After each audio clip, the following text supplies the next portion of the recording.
गेले 2 वर्ष संपूर्ण महाराष्ट्रात फिरत असताना ठीक आहे बसतील त्यांच्या माध्यमातून आपण देशभरात जातो. थोडं काढू दे फोटो. अनेकदा इथे नाशकात आलेलो आहे मी आणि आपल्याशी संवाद साधलेला आहे. मग ती शेतकऱ्यांसाठी असेल दौरा, कधी युवकांसाठी असेल, कधी महिलांसाठी असेल, कधी आपली निष्ठा यात्रा असेल. नाशिकमध्ये येणं जाणं राहिलेलंच आहे. तसं गेल्या 10 वर्षात झालेलं आहे. गेल्या 5 वर्षात म्हणजे सरकार असताना पण आणि नसताना पण इथे येऊन एक वेगळी ताकद, एक प्रेरणा घेऊन जात असतो. आणि आपल्याला आठवत असेल ह्याच वर्षी वर्षाच्या सुरुवातीला काळाराम मंदिरमध्ये येऊन श्रीरामाचं दर्शन घेतलं आणि तिथपासूनची सुरुवात झाली आपल्या विजयाची. आता कोणी रोखू नाही शकत आपल्याला, कोणी आता अडवू शकत नाही, कारण महाराष्ट्र आपल्या सोबत आहे, महाराष्ट्राची जनता आपल्या सोबत आहे आणि महाराष्ट्राचा आशीर्वाद आपल्या सोबत आहे. आणि सुरुवातीलाच मी आपल्या सर्वांचं अभिनंदन करतो. जसं नाशिक ह्या पूर्ण मतदारसंघाचं अभिनंदन करतो, त्यांचे आभार मानायला आलोय, तसं आपण सगळेच कार्यकर्ता, मग महिला, पुरुष, युवक, युवती सगळ्यांचं अभिनंदन करतो की हा मोठा विजय आपण प्राप्त केला. ज्या मिनिटाला वाजे साहेबांना आपण तिकीट दिलं होतं त्यांचा प्रचाराला सुरुवात झाली आणि ते फिरायला लागले. प्रश्न अनेक उपस्थित झाले की आपण कसं होणार, पुढे काय होणार. लास्ट मिनिटाला आपण उमेदवार दिलेला, शेवटच्या मिनिटाला उमेदवार दिलेला, पण जो काही एक लाट आपल्याला दिसायला लागली, जी लाट दिसायला लागली त्यांच्या सोबत लोकांची, प्रत्येक मतदारसंघातून जे 6च्या 6 विधानसभाचे मतदारसंघ जे नाशिक लोकसभेत येतात, सगळे जे काही सर्वे यायला लागले, सगळे जे काही रिपोर्ट यायला लागले, आपल्या कार्यकर्त्यांकडून रिपोर्ट यायला लागले, हेच सांगत होते की साहेब चिंता करू नका, आपला विजय हा पक्का आहे. आणि तसा विजय तुम्ही करून दाखवला, विजय मिळवून दाखवला, यासाठी आपलं अभिनंदन करतो मी. अजून एका गोष्टीचं आपल्या सर्वांचं अभिनंदन करतो मी आणि ह्या देशाचं अभिनंदन करतो की ही लढाई जी होती लोकसभेची, आणि लढाईच होती, ही काही निवडणूक नव्हती, साधी सोपी निवडणूक नव्हती, लढाई होती. कारण आपल्या समोर जे काही बळ उभं होतं ते फक्त भाजपचं नव्हतं. भाजप जो स्वतःला सर्वात मोठा पक्ष मानतो, जास्तीत जास्त इलेक्टोरल बॉन्ड भाजपकडे, जास्तीत जास्त पैसे भाजपकडे, जास्तीत जास्त त्यांचे जे काही मेंबरशिप ड्राईव्ह केली होती, जगातला सर्वात मोठा पक्ष स्वतःला मानत होते, असं भाजप आपल्या समोर होतं. महाशक्ती भाजपची समोर होती. 10 वर्ष बहुमताचं सरकार केंद्रातलं हे त्यांच्या सोबत होतं. त्यांचे जे मित्रपक्ष आहेत, मग मित्रपक्षांमध्ये कोण कोण येतं, ईडी, आयटी, सीबीआय, सगळी यंत्रणा, निवडणूक आयोग, हे सगळं त्यांच्याबरोबर होतं. आणि आपल्यासोबत जो होता तो आपल्या महाराष्ट्रातली जनता होती, इकडचा माणूस होता, इकडची व्यक्ती होती. आपल्यासोबत जी होती ती महामानव डॉक्टर बाबासाहेब आंबेडकरांनी जी दिलेली आपल्या ताकद आहे, संविधान, ते आपल्यासोबत होतं. छत्रपती शिवाजी महाराजांनी जी प्रेरणा दिली आपल्या, ती सोबत होती.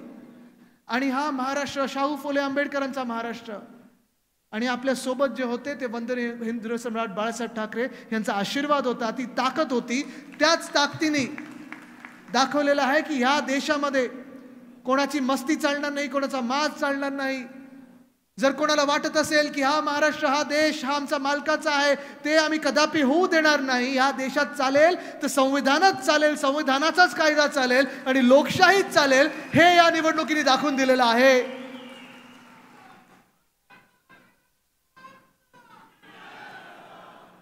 मला आठवतं जेव्हा एक्झिट पोल आले, 350, 400, त्यांची घोषणा तर होतीच, 400 पारची घोषणा होती. आणि आठवा मी इथेच येऊन नाशिकमध्ये येऊन काय सांगितलं होतं, आपली सभा झाली होती आणि ती सभा देखील एवढी मोठी सभा झाली होती. एक तर मी पोचायच्या आधी भरपूर पाऊस पडून गेलेला, धो पाऊस झालेला. आणि मग मला आठवतं पाऊस पडल्यानंतर मी फोन केले 1-2, मी बोललो विलासजी मी येऊ का, तर सांगतात या आदित्यजी काही चिंता करू नका, इकडे लोक कोणी हल्लेली नाही आहेत, हे पक्के आपल्या बाजूने लोक आहेत, आपल्याला आशीर्वाद देणारे लोक आहेत, आपल्यावर प्रेम करणारे लोक आहेत, तुम्ही या आणि बघा इथे काय चमत्कार होतो तो. आणि मी खरोखर आल्यानंतर मला जे वातावरण दिसलं, मी एकतर कुठच्याही जिल्ह्यात गेल्यानंतर सहसा माझ्या गाडीची काच खालती असते, कोणी हात केलं की मी हात मिळवतो, बोलतो, विचारतो दादा काय चाललंय, ताई काय चाललंय. आणि सगळे मला सांगायचे तुम्ही एक राजा माणूस दिलाय, त्याला आम्ही दिल्लीत बसवल्याशिवाय राहणार नाही, हेच वातावरण त्यावेळी होतं. आणि त्याच वेळी मला आठवतं जेव्हा मी कोणाशी ट्रॅफिकमध्ये असताना बोलत असतो, काही असताना. ह्या गेल्या 2 वर्षात मला प्रत्येकाने सांगितलेलं, मग जात धर्म हे न बघता मला सांगितलेलं आहे की उद्धव बाळासाहेब ठाकरे ह्या व्यक्तीला सांग की आम्ही तुमच्या सोबत आहोत. जे घडलं तर चुकीचं घडलं, जे घडलं ते व्हायला नाही पाहिजे होतं. तुम्ही महाराष्ट्राला एक वेगळी दिशा दाखवत होतात, तुम्ही महाराष्ट्राला सुवर्ण काळ दाखवत होतात. महाविकास आघाडीचं सरकार होतं तेव्हा महाराष्ट्रासाठी चांगल्या गोष्टी होत होत्या आणि तीच पोटदुखी भाजपची होती की महाराष्ट्र पुढे चाललेला आहे आणि तेच भाजपला खटकत होतं की हा महाराष्ट्र पुढे जातोच कसा. पण मला आठवतं त्या सभेत आल्यानंतर चिखल तर तुडुंब भरलं होतं, चिखलाने मैदान सगळीकडे कचकच कचकच झालं होतं आणि तिथे देखील आपली जनता, नाशिककर इथे बसले होते मला आशीर्वाद द्यायला आणि हे सांगायला की घरी जाऊन सांग की आपली सत्ता ही येणार म्हणजे येणारच आणि इथे आपला खासदार येणार म्हणजे येणारच. ते तुम्ही करून दाखवलं, तो चमत्कार तुम्ही करून दाखवलात. आणि आज जर महाराष्ट्रातली परिस्थिती पाहिलीत तर मी सगळ्याच आपल्या लोकांना सांगत असतो, सगळ्या आपल्या कार्यकर्त्यांना सांगत असतो, नेत्यांना सांगत असतो, उपनेत्यांना सांगत असतो, पदाधिकाऱ्यांना सांगत असतो, कार्यकर्त्यांना सांगत असतो की आजची जी परिस्थिती आहे ती चमत्कारापेक्षा काही वेगळी नाही आणि तो चमत्कार तुम्ही घडून दाखवलेला आहे. कारण चमत्कार असा झालेला आहे, तुम्ही बघा, कोणाच्या दुःखात आपण आनंद मानत नाही, पण जगातला सर्वात मोठा पक्ष भाजप, ईडी, सीबीआय, विश्वगुरु सगळं त्यांच्यासोबत. युक्रेन मधलं युद्ध थांबवलं होतं पापांनी, मणिपूरमध्ये बघितलं नाही पण युक्रेन मधलं थांबवलं होतं. हे सगळं असूनही आज भाजपा महाराष्ट्रात कितीवर आहे? किती खासदार आहेत भाजपचे? 9. आणि आपण शिवसेना उद्धव बाळासाहेब ठाकरे पक्ष म्हणून आपले 12 खासदार चोरले, 40 चोरांना पळवलं, मुंबईसारख्या शहरामध्ये 50 नगरसेवक नेले, अनेक ठिकाणी नेते उपनेते नेले आणि तरी देखील आपण पण कितीवर आहोत? हा चमत्कार आहे. हातात काही नव्हतं, साम दाम दंडभेद सगळं त्यांच्या हाती होतं. जे काही धन होतं, तन मन धन बोलतं, आपल्याकडे तन होतं आणि मन होतं, धन त्यांच्याकडे होतं. ठीक आहे, तुमच्याकडे जरी राहिलं तरी तन आणि मन आमच्यासाठी महत्वाचं आहे, कारण हा महाराष्ट्र आहे. इथे आम्ही धनाच्या समोर झुकत नाही ना दिल्ली समोर झुकतो. आम्ही इथे झुकतो ते आमच्या संतांसमोर झुकतो, आम्ही झुकतो ते आमच्या मावळ्यांसमोर झुकतो आणि आम्ही झुकतो ते छत्रपतींसमोर झुकतो, नतमस्तक होतो त्यांना. पण आज जे चित्र आपल्याला दिसतंय महाराष्ट्रामध्ये ते हेच आहे की ही जी काही महाबिगाडी झालेली आहे, जे मिंदे सरकार आहे, जे खोके सरकार आहे, जे भाजप प्रणित खोके सरकार आहे, ह्यांची हकालपट्टी करतायत कधी जनता, ह्याच क्षणासाठी थांबलेले आहेत. भीती बघा त्यांच्या मनात किती आहे. मला तुम्ही सांगा जरा, ह्या शहरामध्ये शेवटची महानगरपालिकेची निवडणूक कधी व्हायला पाहिजे होती? फेब्रुवारी 2022 बरोबर आहे. म्हणजे मुंबईसोबत, पुण्यासोबत, ठाण्यासोबत झाली का निवडणूक? इथे नाही झाली. म्हणजे महाराष्ट्र तुम्ही बघा, 2022 साली जेव्हा आपलं सरकार पाडलं या खोकेच्या लोकांनी, मिंदे सरकारने आपलं सरकार पाडलं, सरकार पाडल्यानंतर ना मुंबईत निवडणूक होऊ दिलेली आहे, ना पुण्यात निवडणूक होऊ दिलेली आहे, ना नागपूरमध्ये निवडणूक होऊ दिलेली आहे, ना नाशिकमध्ये निवडणूक होऊ दिलेली आहे, ना ठाण्यात जो त्यांचा गड समजतात तिथे निवडणूक होऊ दिलेली नाही, ना कोल्हापूर, सोलापूर, वसई विरार, पनवेल कुठेही स्थानिक स्वराज्य संस्थेची निवडणूक झालीच नाहीये. म्हणजे तुम्ही विचार करा जनतेचे काय हाल आहेत. आज पण येताना बघत होतो मी, गल्ली गल्लीत जात असताना इथे येताना काही वळणाच्या गल्ल्या होत्या, कुठे कचरा पडलाय, कुठे खड्डे आहेत आणि खड्डे बुजवणार तरी कोण? कारण आज जर स्थानिक नगरसेवक नसतील तर जनता म्हणून आपण हे विषय घेऊन जाणार कोणाकडे, हा प्रश्न असतोच. आमदारांचे विषय बघत असतात, खासदार दिल्लीचे विषय बघत असतात, मतदारसंघाचे विषय बघत असतात. आता ह्या 2 वर्षात आम्हाला सगळ्यांना आमदारांना स्थानिक स्वराज्य संस्थेच्या विषयात हात घालायला लागलेला आहे, कारण नाईलाज आहे. आज आपण पाहतोय प्रशासक म्हणून जे म्युनिसिपल कमिशनर सगळीकडे काम करत आहेत, बट्ट्या बोल झालेला आहे कामाचा, चोथा झालेला आहे कामाचा, कुठेही काम सरळ मार्गाने होत नाहीये. प्रशासकाच्या माध्यमातून मिंदे सरकार असेल, घटनाबाह्य मुख्यमंत्री असतील, म्हणजे स्वतः अलिबाबा असतील, हे सगळे महाराष्ट्र लुटायला निघालेले आहेत. आज मी तुम्हाला शब्द देतोय, ज्या दिवशी इथे निवडणुका होतील त्या दिवशी आपलं सरकार बसेल आणि त्या दिवशी सरकार बसल्यानंतर पहिलं काम आपलं हेच असेल की आणि ज्या ज्या शहराला लुटलेलं आहे त्या त्या अधिकाऱ्यांना आणि त्या त्या मंत्र्यांना जेलमध्ये टाकल्याशिवाय पण थांबायचं नाही. हा महाराष्ट्र आपण लुटू द्यायचा नाही. हा आपला महाराष्ट्र आहे. आपण जे लढत आहोत ते महाराष्ट्राच्या स्वाभिमानासाठी लढत आहोत. आपण लढत आहोत त्या महाराष्ट्राच्या आत्मासाठी लढत आहोत, महाराष्ट्राच्या अस्मितेसाठी लढत आहोत.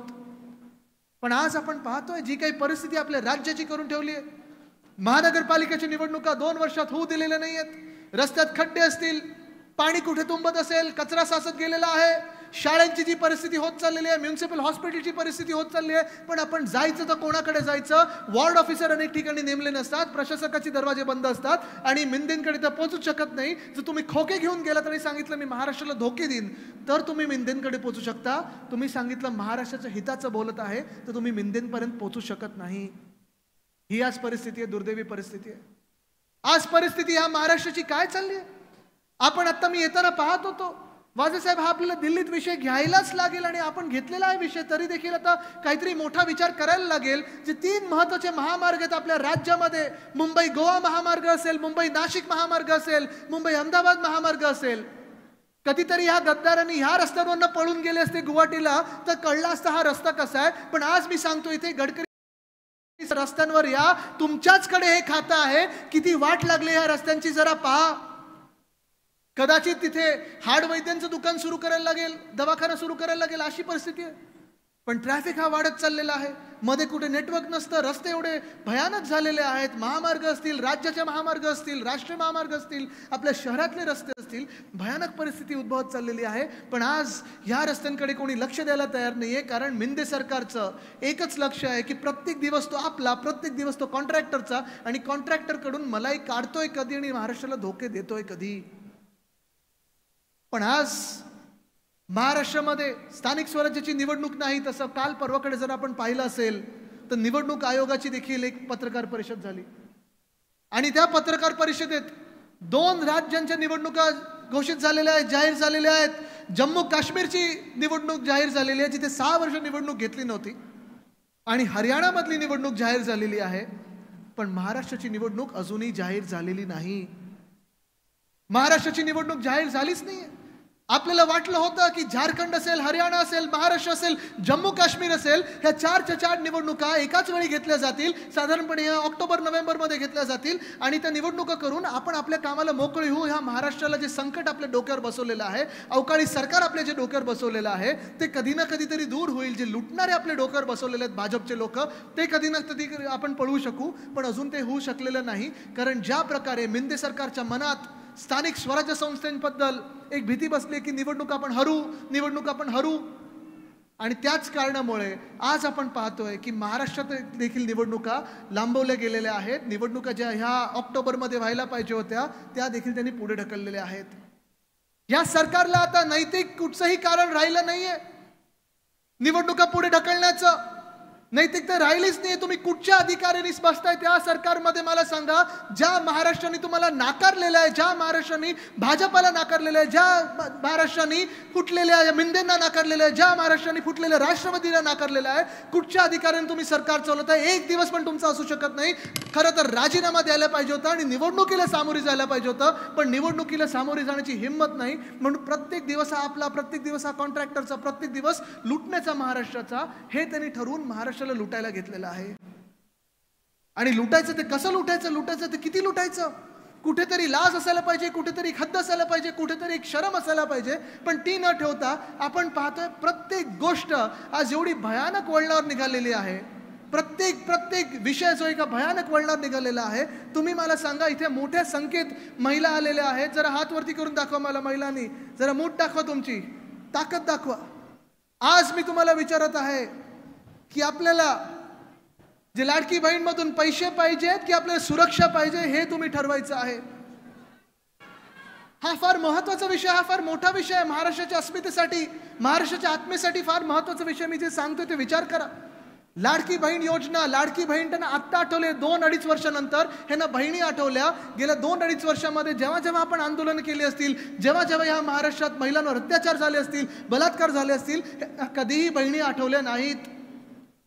खरं तर तसं पाहिलं गेलं तर सुरुवातीपासून आम्ही ओरडतोय, सुरुवातीपासून आमचं आंदोलन सुरू आहे, सुरुवातीपासून आम्ही हाच विचार घेऊन पुढे आलेलो आहे की ज्या सरकारमध्ये, ज्या मंत्रिमंडळामध्ये 2 असे मंत्रिमंडळात मंत्री बसवलेले आहेत, एक ज्यांनी महिलांवर भयानक अत्याचार करण्याचे आरोप आहेत.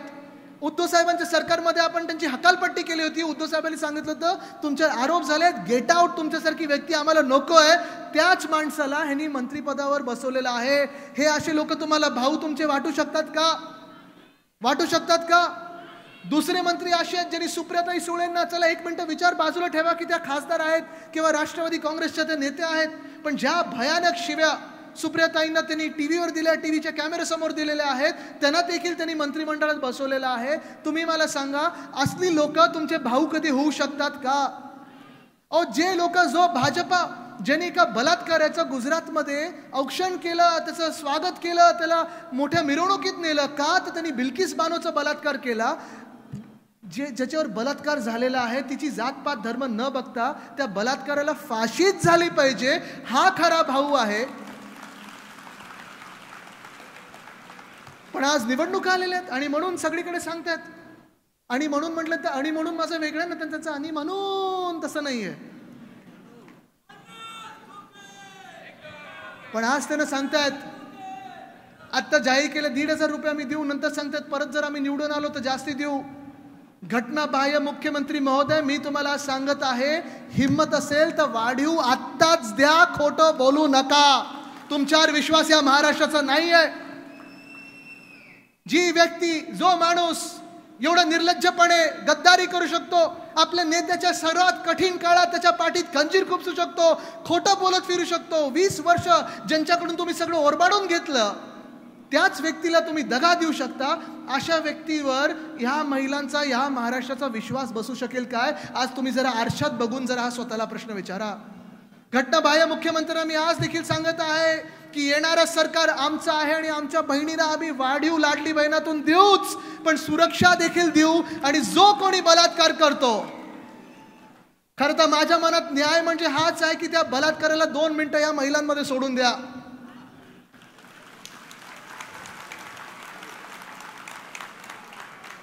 2 मिनिटं तर कालच्या बदलापूरच्या रेल्वे स्टेशनमध्ये सोडून द्यायला पाहिजे होतं. पण किती भयानक प्रकार आहे, किती विचित्र प्रकार आपल्या महाराष्ट्रात झाला. 3 की 4 वर्षाच्या त्या मुलीवर, कुठच्याही महिलेवर, खरं तर कुठचाही वयोगट असो, असे प्रकार झालेच नाही पाहिजे. जो असा प्रकार झाला तर त्याला भर चौकात फासावरच लटकवलं पाहिजे. पण हा प्रकार जो झालेला आहे, 3 की 4 दिवस FIR घेतली नाही. बरं, FIR घेताना देखील त्या महिलेला, प्रेग्नेंट महिला होती, गरोदर महिला होती, तिला 10 तास त्या पोलीस स्टेशनमध्ये बसवलं गेलं. आणि कुठे ना कुठेतरी काल लोक उत्स्फूर्तपणे आंदोलन करायला लागली तर त्याच्यावर लाठीचार्ज झाला. किती निर्दयी प्रकार या महाराष्ट्रात सुरू झालेला. लाठीचार्जचा आदेश दिला कोणी होता? लाठीचार्जचा आदेश दिला कोणी होता? कारण पोलीस यंत्रणा जोपर्यंत तुम्ही आदेश देत नाही तोपर्यंत अशा मॉबवर कधी लाठीचार्ज करू शकत नाही. आणि हाच प्रश्न मी जेव्हा जरांगे साहेबांवर लाठीचार्ज झाला होता तेव्हा पण विचारलं होतं की तुम्ही एसपींची बदली केली असेल, तडकाफडकी अधिकाऱ्यांना बदललं असेल, पण 1 CM आणि 2 DCM मधला खरा जनरल डायर कोण हे अजून महाराष्ट्राला कळलेलं नाहीये. ते कळणं गरजेचं आहे, कळणं गरजेचं आहे. आमचं सरकार सांगेल कोणी हा आदेश दिला होता. कुठे होते काल फडणवीस साहेब, जे गृहमंत्री आहेत राज्याचे? काल बदलापूरमध्ये जेव्हा आंदोलन चाललं होतं, बसले होते दिल्लीमध्ये बसले होते, राजकारणासाठी बसले होते, स्वतःसाठी काहीतरी मागायला गेले होते. काल बदलापूरमध्ये जाण्याची हिंमत होती का? काल घटनाबाह्य मुख्यमंत्री कुठे होते? परवाकडे पौर्णिमा होती, शेतावर होते. बघा, माहिती काढा. त्यांची शेत तर जबरदस्त काहीतरी सुपर शेतकरी होती. आता येताना मी इथे सह्याद्री ॲग्रोला जाऊन आलो. त्यांचं काम जे आहे ते तुफान आहे, अफाट काम केलेलं आहे, खूप शेतकऱ्यांनी त्यांनी मदत केलेली आहे. पण माझा एक प्रश्न त्यांना विचारायचा राहिला की असं काय आहे रसायन जे आपले मुख्यमंत्री महोदयांच्या शेतात आहे की फक्त पौर्णिमेला आणि अमावस्येला शेतात जायला लागतं, बाकी कधी जाऊन चालत नाही?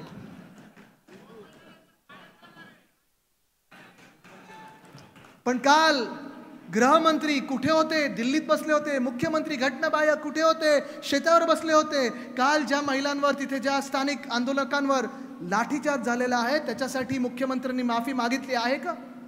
तिथे ते एक स्थानिक त्यांचे मिंदी गटातले नेते आहेत, वामन म्हात्रे, त्यांनी काय सांगितलं माहिती आहे का? इथे पत्रकार महोदय आलेत, सगळे पत्रकार मित्र आलेत. एका पत्रकार महिलेला त्यांनी विचारलं, तू असा प्रश्न का विचारतेस, तू एवढं रिपोर्टिंग का करते, तुझा काय रेप झालाय का? हे मिंदे सरकारवाले आपले कधी भाऊ होऊ शकतात का? लाडके भाऊ कधी होतील का? महिलांना विचारतोय मी आज, होऊ शकतात का? तुम्ही यांना कधी माफ करू शकता का? काल एक आमदार आहेत भाजपचे, किसन कातोरेजी, त्यांनी सांगितलेलं आहे की हे सगळं पॉलिटिकल स्टंट आहे. मला वाटलं तिथे तरी थांबतील, मर्यादा पाळतील. आज घटनाबाह्य मुख्यमंत्री असे बोललेत, दाढी खाजवत बोललेले आहेत की हे सगळं पॉलिटिकल आहे. तिथे मोजा की कोण कुठे होतं, काय होतं, मोजा ना कोण काय होतं. पण मोजण्याच्या आधी पहिलं त्या महिलेला FIR दाखल करण्यामध्ये किती तास गेले आणि का गेले ते पहिलं मोजून दाखवा. माफी मागा त्या महिलेची, माफी मागा माझ्या महाराष्ट्रातल्या महिलांची, माफी मागा माझ्या महाराष्ट्राची की तुम्ही महाराष्ट्राला बदनाम करत आहात. आणि आज काहीतरी अजून विचित्र प्रकार कळलेला आहे मला की काल जे तिथे आंदोलक होते 300 आंदोलकांवर FIR टाकलेले आहेत. म्हणजे तुम्ही विचार करा, ज्या महिलेला स्वतःच्या मुलीसाठी FIR टाकायची होती, FIR नोंद करायची होती, तिला 10 तास बसवलं 4 दिवसानंतर. पण काल ज्यांनी आंदोलन केलं त्या महिलेसाठी, त्या 3 वर्षाच्या मुलीसाठी, 4 वर्षाच्या मुलीसाठी, त्यांच्यावर लगेच FIR टाकले गेल्या. 300 लोकांवर FIR टाकले गेल्या आणि त्यांची कस्टडी, जो बलात्कार की जो कोण तो माणूस आहे ना, काय त्याचं नाव मला माहित नाही, अंकुश की काय त्याचं नाव आहे, त्याच्यापेक्षा जास्ती त्याला कस्टडी मिळालेली. हा कुठचा न्याय चाललेला आहे? कुठे चाललाय आपला महाराष्ट्र? ही लढाई जी आहे ही विचार करा तुम्ही, ही आपल्या लोकसभेनंतर थांबलेली नाहीये. ह्या लढाईची सुरुवात आता झालेली आहे. कदाचित आपल्याला वाटलं असेल की झालं, लोकसभा जिंकलो म्हणजे विजयच आहे. ज्या पक्षाला वाटत होतं 400 पार जाणार, त्यांचे 272 पण आले नाही, त्यांना 240 वर खेचला. हा आपला मोठा विजयच आहे, हा देशाचा, लोकशाहीचा आणि संविधानाचा विजय आहे. आंबेडकर प्रेमी जनतेचा हा विजय आहे. पण आज ही लढाई थांबलेली नाहीये, कारण या महाराष्ट्रामध्ये देखील संविधानाला बाजूला करण्याचा पूर्णपूर प्रकार चालू आहे. 2 वर्षापासून सुरू आहे. ज्या मिनिटाला एक अवकाळी सरकार आपल्या डोक्यावर बसवलं गेलं, एक घटनाबाह्य सरकार, एक महाराष्ट्र द्वेष्टे सरकार आपल्या डोक्यावर बसवलं गेलं, त्या मिनिटापासून संविधानाची लढाई आपली सुरू आहे. आपल्याला आठवत असेल उद्धव साहेबांनी त्यावेळी सभा देखील घेतली होत्या, वज्रमूठ संविधान रक्षणाची. ही सभा महाराष्ट्र स्वाभिमान सभा जरी असली, महाराष्ट्राच्या स्वाभिमानासाठी असली, तर ही सभा त्या संविधानासाठी पण लढत आहोत आपण. कारण इथे जर पुन्हा एकदा त्यानं जिंकून दिलं तर हा जो अन्याय आपल्या डोक्यावर बसवलेला आहे हा कायमचा आपल्या डोक्यावर राहील. आज महिलांचा विषय जसा आहे तसं शेतकऱ्यांचा विषय तर आहेच. याच नाशिकमध्ये आंदोलन झालं होतं की कांद्याची निर्यात बंदी गुजरातमध्ये पहिली हटवली, मग महाराष्ट्रात हटवली. का अन्याय हा महाराष्ट्रावर होत आहे? का असा राग तुमचा माझ्या महाराष्ट्रावर आहे की सगळं काही गुजरातला मिळत आहे पण महाराष्ट्राला कमीत कमी मिळणार? तुम्ही मला सांगा, जसं शेतीमध्ये हे सगळं होत असताना उद्योग क्षेत्रात या नाशिकमध्ये मोठे MIDC आहेत. तुम्ही मला सांगा ह्या 2 वर्षामध्ये, आणि हे कदाचित तुम्हाला वाटत असेल की अरे हा आदित्य परत तेच काय सांगतोय, पण तरुण मला जे दुःख झालंय तरुण मनाला ते हेच आहे की आज अनेक तरुणी मला भेटत असतात. मी त्यांना विचारतो तुमच्याकडे नोकऱ्या आहेत का, रोजगार आहे का? मला सांगतात ते नाही आदित्यजी, आम्ही रोजगार शोधत आहोत. आत्ता गाडीमध्ये मला एक बातमी कळली की एक इंजिनियर 24 की 25 वर्षाचा घर सोडून गेलेला आहे, मोबाईल घरी सोडून गेलेला आहे. का? तर त्याला नोकरीच मिळत नाहीये महाराष्ट्रामध्ये. आणि सरकारने काय स्कीम आणली आहे, इथे नाही जर्मनीमध्ये तुम्हाला आम्ही नोकऱ्या देऊ. म्हणजे काय हा प्रकार सुरू आहे? जर्मनीमध्ये जायला तुम्हाला विजा देणार कोण? तुम्हाला जर्मन भाषा येणार का? शिकायला किती वर्ष लागणार? हे सगळं करायच्या ऐवजी जर्मन कंपन्यांना महाराष्ट्रात बोलवा. तुम्ही जे पाठवताय गुजरातमध्ये, वेदांता फॉक्सकॉन पाठवलं होतं कुठे? गुजरात. बलड्रग पाठवलं होतं Gujarat. Medical device park Gujarat. सगळं काही गुजरात. मग आमचा महाराष्ट्र जाणार कुठे? आमच्या महाराष्ट्रासाठी लढणार कोण? आज मी तुम्हाला विचारत आहे, तुम्ही या लढाईसाठी तयार आहात का? कारण आज आता फसून चालणार नाहीये. अनेक योजनांचा पाऊस पाडतील. मी पुन्हा एकदा सांगतो तुम्हाला, लाडली बहिणाची योजना ती आपण थांबवणार नाही. उलट आपलं सरकार येणारच आणि वाढीव देऊ, पण त्याच्यासोबत सुरक्षा देखील देऊ. शक्ती कायदा जो महिलांसाठी आणला होता 2020-21 साली, तो आपण पारित करून पुन्हा एकदा घ्यायचा आहे. कारण तत्कालीन गव्हर्नरनी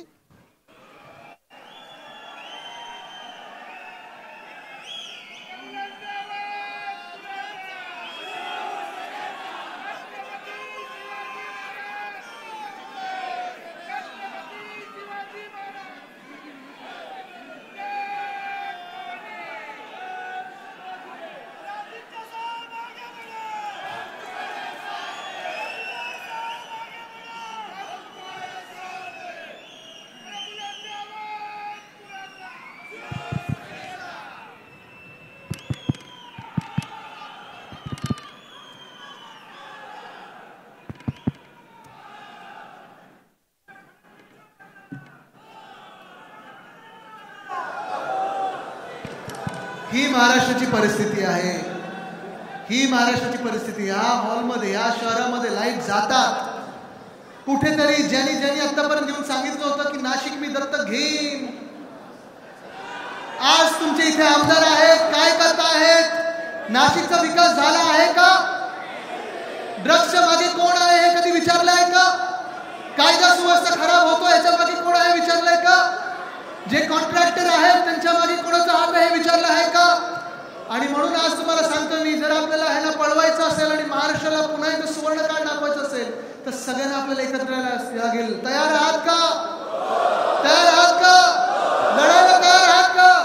महाराष्ट्राच्या हितासाठी लढायला तयार आहात का? महाराष्ट्राच्या संविधानासाठी लढायला तयार आहात का? देशाच्या संविधानासाठी लढायला तयार आहात का? महाराष्ट्राच्या स्वाभिमानासाठी लढायला तयार आहात का?